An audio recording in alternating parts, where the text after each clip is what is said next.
عمران خان کے cipher case میں trial کے حوالے سے آج ایک بہت اہم پیش رفت ہے. جو ان کے ٹرائل کے حوالے سے نوٹیفیکیشن تھے ان کو کالعدم قرار دے دیا گیا، اور اسی طریقے سے جو ان کا اب تک کا جیل ٹرائل تھا اس کو بھی کالعدم قرار دے دیا گیا. اب اس کا نتیجہ کیا ہے؟ کیا اب وہ کھلی عدالت میں مقدمہ چلے گا یا دوبارہ سے نئے سرے سے جیل ٹرائل ہوگا اور اوپن ٹرائل ہوگا؟ جیل کے اندر ہی ہوگا لیکن وہاں پر ایکسیس ہوگی، جرنلسٹ کو میڈیا کے نمائندے ہوں گے، دونوں طرف کے وکلا ہوں گے. یہ ایک سوالیہ نشان ہے. میں چاہوں گا آج کے پروگرام میں ابتدا بھی اسی سے کریں اور اس کے اوپر ڈسکس بھی کریں. کالعدم ہونے کا کیا مطلب ہے؟ کہ یہ کارروائی اب ہوگی نہیں، کھلی عدالت میں ہوگی یا نئے سرے سے جیل میں ہوگی؟ جیل کے اندر جو ٹرائل کرنے والے خصوصی عدالت کے جج ہیں آفیشیل سیکریٹ ایکٹ کے تحت، اس کی تعیناتی کو درست قرار دیا گیا ہے. معاملہ اگر آگے نئے سرے سے شروع ہوتا ہے تو دسمبر کا مہینہ یا جنوری کے کچھ روز اس کام کے اندر لگ جائیں گے. 8 فروری کو اگر انتخابات ہونے ہیں تو انتخابات سے پہلے یہ پروسیس مکمل ہوتا نظر نہیں آتا. ہوگا کیا کہ اگر نئے سرے سے 4-6 ہفتے اس ٹرائل میں اسی خصوصی عدالت میں لگتے ہیں اور اس کے بعد اپیل کی سٹیج آتی ہے اور معاملہ ہائی کورٹ میں چلا جاتا ہے، تو عمران خان الیکشنز کے وقت قوی امکان یہ ہوگا کہ وہ جیل کے اندر ہی ہوں گے. یہ میری تشویش یہی ہے آج کے فیصلے کے بعد کہ عمران کو ریلیف ہے یا الیکشن سے پہلے ایک نیا جھٹکا ان کے لیے تیار ہوگا. بڑا سوال ہے یہ، میں اس کی صحیح جواب نہیں دے سکتا. راجہ صاحب آپ کی طرف آ رہا ہوں. جناب، جو آج کا حکم نامہ ہے اسلام آباد ہائی کورٹ کا سائفر کیس کے حوالے سے، اب تھوڑی سی اس کی وضاحت فرما دیں کہ کیا کالعدم قرار دینے سے مراد یہ ہے کہ عدالت اب کھلی عدالت کے اندر سائفر کیس کی سماعت کرے گی یا جیل کے اندر ہی نئے سرے سے ٹرائل شروع ہوگا جہاں میڈیا کی رسائی ہوگی؟ کالعدم والا حصہ صرف اب تک کی کارروائی کالعدم ہوئی ہے یا جیل کا پورا پروسیس جو ہے فار ایور کالعدم ہوا ہے؟ تھوڑی سی روشنی ڈال دیں اس پہ. جی، اب تک کی تمام کارروائی کالعدم ہو گئی نا. جو چارج فریم ہوا، جو گواہوں کے بیانات ریکارڈ ہوئے، جو کراس ایگزامینیشن ہوا، یہ تمام عمل جو ہے 29 اگست کے بعد کا یہ کالعدم ہو گیا. اب معاملہ واپس کھلی عدالت میں جائے گا. وہاں اگر استدعا کی جاتی ہے کہ اس ٹرائل کو جیل میں منتقل کیا جائے تو اس استدعا کے لیے کوئی مواد پیش کیا جائے گا. عدالت اس پر ایک عدالتی فیصلہ صادر کرے گی. اس فیصلے میں ظاہر ہے کہ دفاع کو بھی حق حاصل ہوگا کہ وہ حصہ لے، بحث کرے، اور اس فیصلے کے خلاف اگر کوئی ریویژن اپیل کرنی ہے تو وہ کرنے کا موقع بھی ہوگا. لہٰذا جو بھی یہ عمل ہوگا یہ قانون اور آئین کے مطابق ہوگا. یہ نہیں ہوگا جیسا اب تک ہوا کہ جج صاحب نے ایک مراسلہ لکھ دیا سیکٹری لا کو، انہوں نے کہا ہاں جیل میں ٹرائل کر لو، اور ٹرائل جیل میں ہو گئی. ایک بند کوٹری میں 10x12 کا ایک کمرہ تھا اس بیشتر عرصے کے دوران، جہاں ایک کھڑکی کے باہر ایک پنجرہ نما ایک احاطہ بنایا گیا جس میں ملزمان کو بٹھایا گیا. وہاں نہ فیملی تھی، نہ میڈیا تھا، نہ عوام الناس تھے. یہ کیا ٹرائل کا طریقہ ہے؟ دیکھیں، جیل میں بھی اگر ٹرائل ہو تو وہ اوپن ٹرائل ہو سکتی ہے، اور سب سے ضروری میری نظر میں میڈیا کی موجودگی ہے. میڈیا پاکستان کے عوام کی آنکھیں ہیں، کان ہیں. ہر ایک کو پتہ ہونا چاہیے کہ کیا الزام لگایا جا رہا ہے، کیا بحث ہو رہی ہے، بحث کا موقع دیا جا رہا ہے دفاع کو یا نہیں دیا جا رہا. یہ تو یونان کے زمانے سے 2007 سے اصول ہے کہ ٹرائل اوپن ہو. عدالت کا فیصلہ جو ہے وہ عدالت کہتی ہے کہ غیر معمولی حالات میں ٹرائل جیل میں کیا جا سکتا ہے. تو جو مجھے ایک تشویش ہوئی آج والے فیصلے سے، اس کے اوپر خوش ہیں یا خفا ہیں، لیکن مجھے لگتا ہے کہ اس پروسیس کو نئے سرے سے شروع کیا جائے گا جیل کے اندر ہی. موسٹ لائکلی سناریو ہوگا، لیکن کھلی عدالت ہوگی لیکن لگے گی جیل کے اندر ہی. تو دسمبر کا مہینہ اسی میں گزر جائے گا، جنوری کے شروع میں کہیں جا کے فیصلہ آئے گا.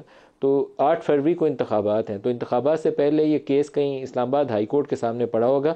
اس سے پہلے یہ کمپلیٹ نہیں ہو پائے گا پروسیس. جی شاید ایسا ہی ہو، میں کوئی مفروضہ نہیں قائم کرنا چاہتا، لیکن دیکھیں اب 2 مرحلے ہوں گے. پہلے جیل ٹرائل کے لیے ایک فیصلہ ہوگا کہ جیل میں ہونی ہے ٹرائل یا یہ ٹرائل عام عدالت میں ہونی ہے.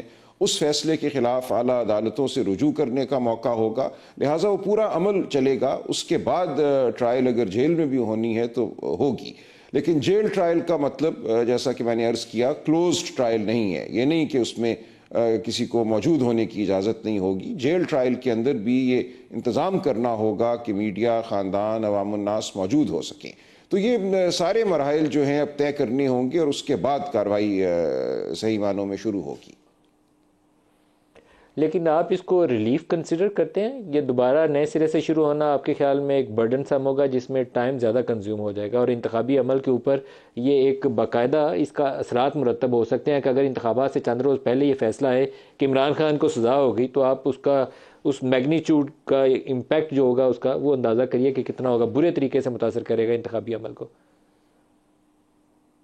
نہیں، میرا نہیں خیال، یہاں تو ارادہ یہ تھا نا، پروگرام تو 4 ہفتے میں ٹرائل ختم کر کے کنوکٹ کرنے کا تھا اور ایک بند کمرے میں ٹرائل کر کے کنوکٹ کرنے کا تھا، تو یہ کسی صورت بھی یہ قابل قبول امر نہیں تھا۔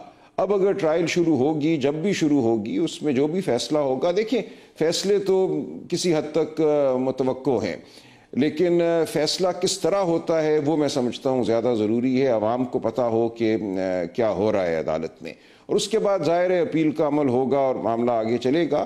اس وقت جو ہو رہا تھا یہ کسی طرح قابل قبول نہیں تھا۔ آپ کہہ رہے ہیں فیصلے متوقع ہیں، کیا متوقع فیصلے؟ نہیں، میں کچھ نہیں کہنا چاہتا، جو ہم پہلے دیکھتے آئے ہیں وہ آپ کے سامنے ہے۔ دیکھیں ہوتا یہاں یہی ہے کہ کوئی فیصلہ آ جاتا ہے اگر دباؤ میں، ہر ایک کو نظر آتا ہے کہ یہ دباؤ میں دیا گیا فیصلہ ہے، اس کے بعد اپیل کا مرحلہ ہوتا ہے، بات آگے چلتی ہے، فیصلے لٹکے رہتے ہیں، اور پھر بالآخر کبھی ہوا بدل جاتی ہے، کبھی عدالت جرأت دکھاتی ہے اور صحیح فیصلہ ہو جاتا ہے۔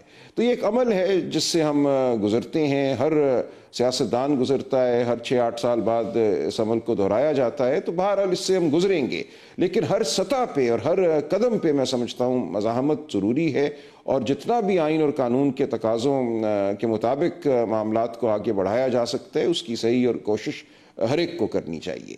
تو یہاں ایک غلط کام ہو رہا تھا، ایک غیر آئینی غیر قانونی کام ہو رہا تھا، ہم نے استدعا کی، جو الزامات ہیں عمران خان کے اوپر اس کیس میں، سلمان اکرم راجہ صاحب، جو عمران خان کے اوپر الزامات ہیں اس کیس میں، اس میں سزائیں ہیں کیا؟ اس کی تھوڑی وضاحت کر سکتے ہیں؟ جی، سزائے موت، اس میں سزائے موت بھی ہے اور عمر قید بھی ہے، اس کے علاوہ کوئی سزا نہیں ہے۔ اور آپ دیکھیں گے جب یہ مقدمہ کھلی عدالت میں چلے گا کہ وہ الزامات کتنے مضحکہ خیز ہیں اور ان کے ساتھ جو مواد ہے وہ کتنا مضحکہ خیز ہے۔ یہی تو سب سے بڑا ایک طرح سے ملال تھا ہمیں کہ عوام کو پتہ ہی نہیں چل رہا کہ کس نوعیت کا یہ مقدمہ ہے۔ یہ تو آپ نے ایک بڑی گریم سچویشن جو ہے اس کو پیش کیا ہے، یا سزائے موت ہے تو یا عمر قید ہے۔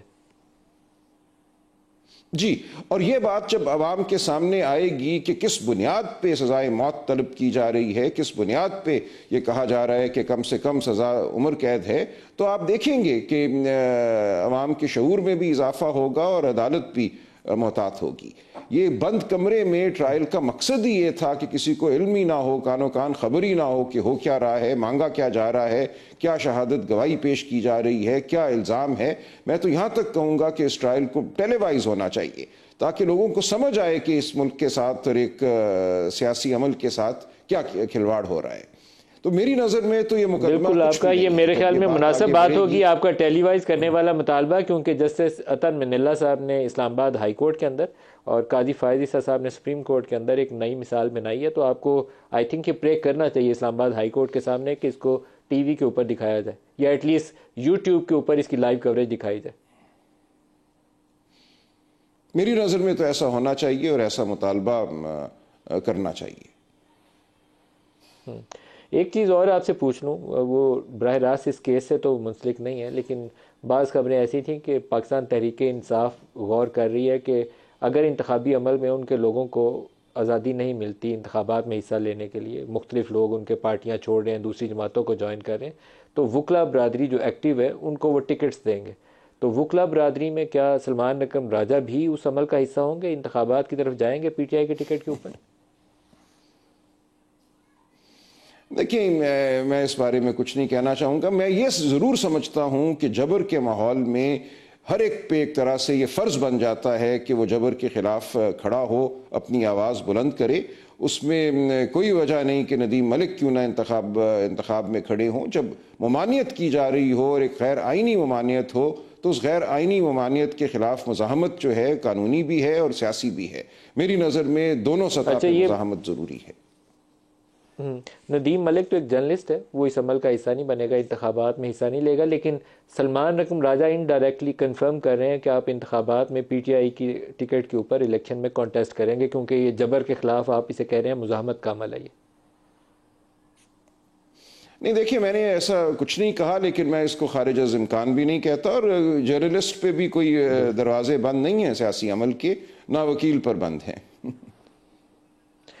خارج از امکان تو آپ نے پھر وہ بہت ساری باتیں کہہ دی ہیں، آپشنز تو لاسٹ سٹیج تک اوپن رہتی ہیں، لیکن راجہ صاحب کیا یہ کنسیڈریشن ہوگی کہ لاہور ہی کے کسی حلقے سے ہم آپ کو دیکھ رہے ہوں؟ آپ اس کو ابھی رول آؤٹ نہیں کر رہے، آپشن اوپن ہے، لیکن یہ امکان تو ہوگا پھر لاہور کے کسی حلقے سے سلمان اکرم راجہ پی ٹی آئی کے ایم این اے کے امیدوار ہو سکتا ہے یہ؟ دیکھیں، یہ بات آپ آگے بڑھا رہی ہیں، میں نے جیسا کہ کہا کہ کچھ بھی خارج از امکان نہیں ہے، موقع کو دیکھ کر فیصلہ کریں گے۔ اگر ضرورت محسوس ہوئی سیاسی عمل کو آگے بڑھانے کے حوالے سے تو کوئی بھی قدم اٹھایا جا سکتا ہے۔